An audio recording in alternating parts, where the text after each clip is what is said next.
টি-20 বিশ্বকাপ শুরু হলেও এবারের আসরে নেই বাংলাদেশ।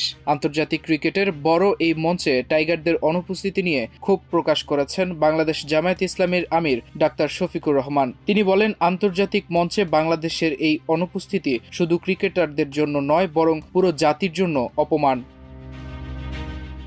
শনিবার নিজের ভেরিফাইড ফেসবুক পেজে দেওয়া এক পোস্টে জামায়াত আমির এসব কথা বলেন। ডাক্তার শফিকুর রহমান তার পোস্টে বলেন, আইসিসি টি-20 বিশ্বকাপের মতো বড় আসর শুরু হওয়ার দিনে স্বাভাবিকভাবেই দেশের মানুষের চোখ থাকার কথা টিভি পর্দায়। টাইগারদের মাঠের লড়াই আর লাল সবুজের উল্লাস দেখার অপেক্ষায় থাকার কথা ছিল কোটি ক্রিকেট প্রেমীর, কিন্তু দুর্ভাগ্যজনকভাবে সেই অধিকার থেকে বাংলাদেশকে বঞ্চিত করা হয়েছে।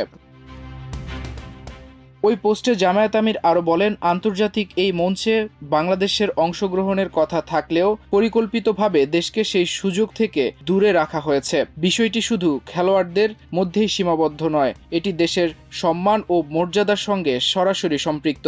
এর মাধ্যমে পুরো জাতিকেই অপমান করা হয়েছে বলে তিনি দাবি করেন। দেশের ক্রিকেটারদের প্রতি সংহতি জানিয়ে ডাক্তার শফিকুর রহমান লেখেন, প্রিয় ক্রিকেটার ভাইয়েরা, আমি তোমাদের সঙ্গে সমব্যথী। দেশের মর্যাদা, দেশের স্বপ্নের সঙ্গে কোনো আপোষ নয়। পোস্টে আন্তর্জাতিক রাজনীতির ইঙ্গিত দিয়ে তিনি বলেন, কোনো আধিপত্যবাদী শক্তির চাপের কাছে বাংলাদেশ কখনো মাথা নত করতে পারে না। খেলাধুলার মতো আন্তর্জাতিক অঙ্গনেও যদি বাংলাদেশকে ন্যায্য অধিকার থেকে বঞ্চিত করা হয়, তবে তা জাতির আত্মসম্মানে আঘাত হানে। তবে সামনের দিনগুলো নিয়ে আশাবাদ ব্যক্ত করে জামায়াত আমির বলেন, বাংলাদেশ আবারও আন্তর্জাতিক অঙ্গনে মর্যাদার আসনে ফিরে আসবে। তিনি দৃঢ় কণ্ঠে উল্লেখ করেন, বাংলাদেশ ফিরবে মাথা উঁচু করে, গর্ব নিয়ে, শক্তি নিয়ে, সম্মান নিয়ে, ইনশাআল্লাহ।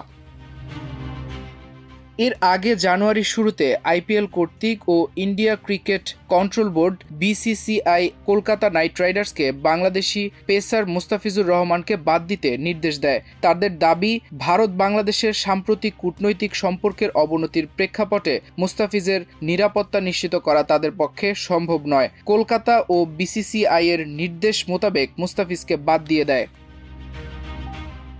এরপর সরকারের সঙ্গে পরামর্শ করে বাংলাদেশ ক্রিকেট বোর্ড আইসিসিকে জানায়, নিরাপত্তার কারণে বাংলাদেশ দল ভারতে গিয়ে বিশ্বকাপ খেলবে না। এ নিয়ে দুই পক্ষের মধ্যে একাধিক চিঠি চালাচালি ও বৈঠকের পরও কোনো সমাধান আসেনি। বাংলাদেশ ভেন্যু পরিবর্তন করে শ্রীলঙ্কায় খেলার অবস্থানে অনড় থাকে। অন্যদিকে আইসিসি ভেন্যু পরিবর্তনে অস্বীকৃতি জানায় এবং আলটিমেটাম দেয়। শেষ পর্যন্ত বিসিবি বিশ্বকাপ বর্জন করে আর জয়সাহার আইসিসি বাংলাদেশের জায়গায় স্কটল্যান্ডকে অন্তর্ভুক্ত করে, যার কারণে শনিবার থেকে শুরু হওয়া 20 দলীয় এই টুর্নামেন্টে খেলা হচ্ছে না বাংলাদেশের।